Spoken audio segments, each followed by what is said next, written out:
آل Pakistan prize bond dealer welfare association کے chairman محمد فاروق نورانی نے اپنے ایک بیان میں کہا ہے کہ انعامی پرائز بانڈ خریدنے والوں کو حکومت کی طرف سے واضح پالیسی دینی چاہیے۔ کا جو ہے نا کاروبار بالکل ایسا ہو گیا کہ بالکل سمجھ لو کہ 15 دن کے اندر جو قرآن اندازی ہو رہی تھی اب ایک مہینے میں چلے گئی ہے، وہ بھی چھوٹے بونوں پہ چلے گئی ہے۔ اب اس کا بھی پتہ نہیں چل رہا کہ ہم نے کہا ہے کہ کم سے کم کلیئر ہو جائے کہ کیا 1500 والے 750 والے 200 والے اور 100 روپے والے پرائز بانڈ کا کیا ہے، حکومت کیا کرنا چاہ رہی ہے۔ واضح پالیسی بھی نہیں ہے حکومت کی، نہ کچھ بتایا جا رہا ہے نہ کچھ مشورہ لیا جا رہا ہے، یہ اپنے حساب سے کر رہے ہیں۔ مشیران سے جو مشیر ہے جو بھی ہے ان سے کیا ہو رہا ہے بالکل سمجھ کے باہر ہے۔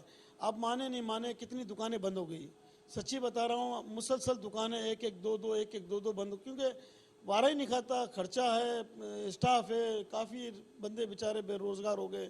پورے پاکستان سے رپورٹ یہ آ رہی کہ کیا ہوگا، سب خوف میں ہے، پتہ نہیں صبح کیا ہونے والا ہے۔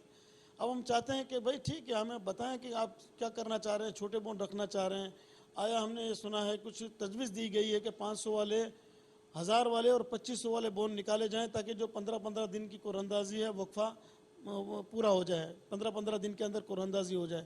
یہ پاکستان کے لیے یہ سمجھ لو عوام جو ہے نا حکومت پہ بھروسہ کرتی ہے، وہ بھروسہ ٹوٹ رہا ہے، بالکل مایوس ہو رہا ہے۔ ہم چاہ رہے ہیں کہ دیکھیں گورنمنٹ کم سے کم اس کو بحال کر دیں۔ چھوٹا بانڈ رکھنا چاہ رہے ہیں رکھے چھوٹا بانڈ، تاکہ جو ہے نا پبلک میں جو ہے نا انویسٹر جو ہے نا جو جمع کرتے ہیں چھوٹے غریب آدمی 200 روپے 400 روپے 500 روپے جو بھی 1000 روپے کر کے BC جمع کرتے ہیں اور پرائز بانڈ لیتے ہیں اس نیت سے کہ یار انعام لگ جائے گا، کچھ اچھا ہو جائے گا، کچھ بھلا ہو جائے گا، کچھ قرضے اتر جائیں گے، کچھ ہم کاروبار کر پائیں گے۔ اب یہاں تو جو ہے نا بہت مشکلات ہو رہی ہے، جتنے بیچارے ہمارے اسٹاف، ایک آدمی نے کافی اسٹاف بھی کم کر دیے۔ فاروق نورانی نے پرچی کے نام پر کام کرنے والوں سے لا تعلقی کا اظہار کیا ہے اور ان کے خلاف کارروائی بھی عمل میں لانے کی یقین دہانی کرائی ہے۔ یہ ہے کہ بات تو پتہ نہیں سنی گئی نہیں سنی گئی، انکہی گئی کہ پتہ نہیں کہہ رہا ہے، پتہ ہی نہیں چلا، مگر یہ اطلاع ملی ہم کو کہ یہ 500 1000 اور 2500 والے بانڈ کی تجویز دی گئی ہے کہ اس کو کھولا جائے، نکالا جائے نئے بانڈ کو، اور اس کو جو ہے نا کم سے کم پبلک میں انٹروڈکشن کیا جائے تو یہ اچھا ہو جائے گا، تاکہ پبلک سمجھ جائے کہ چھوٹے بانڈ رہیں گے۔ اب تک جو ہے نا چھوٹے بانڈ پہ بھی بھروسہ نہیں ہو رہا۔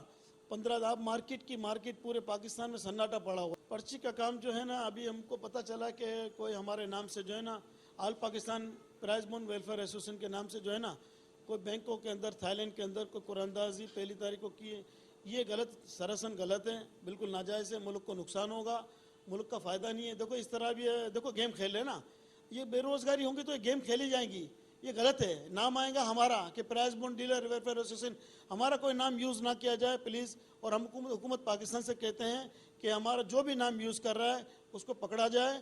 جو بینکوں کے نام سے جو قرآن اندازی کر رہے ہیں، پبلک کو ٹھگ رہے ہیں، عوام کو لوٹ رہے ہیں، تو یہ لوٹ ماری کا بازار دیکھو یہ ہوتا رہے گا، بے روزگاری بڑھے گی، یہ کام ہوتا رہے، اس کو کنٹرول کیا جائے۔ ہم اس کو قانونی کارروائی کریں گے، اگر گورنمنٹ نے کچھ ایکشن نہیں لیا تو انشاءاللہ تعالی ہم بالکل کورٹ میں جائیں گے اور کہیں گے کہ جو بھی یہ کر رہا ہے اس کو جو ہے نا سدباب کیا جائے، ان کو جو ہے نا سزا دی جائے۔ All Pakistan prize bond dealer welfare association اپنے تمام ڈیلرز کے تعاون کے ساتھ پرائز بانڈ خریدنے والوں کو مکمل اپنے تعاون کا یقین دلاتی ہے۔ امجد اقبال، میٹرو 7 پاکستان۔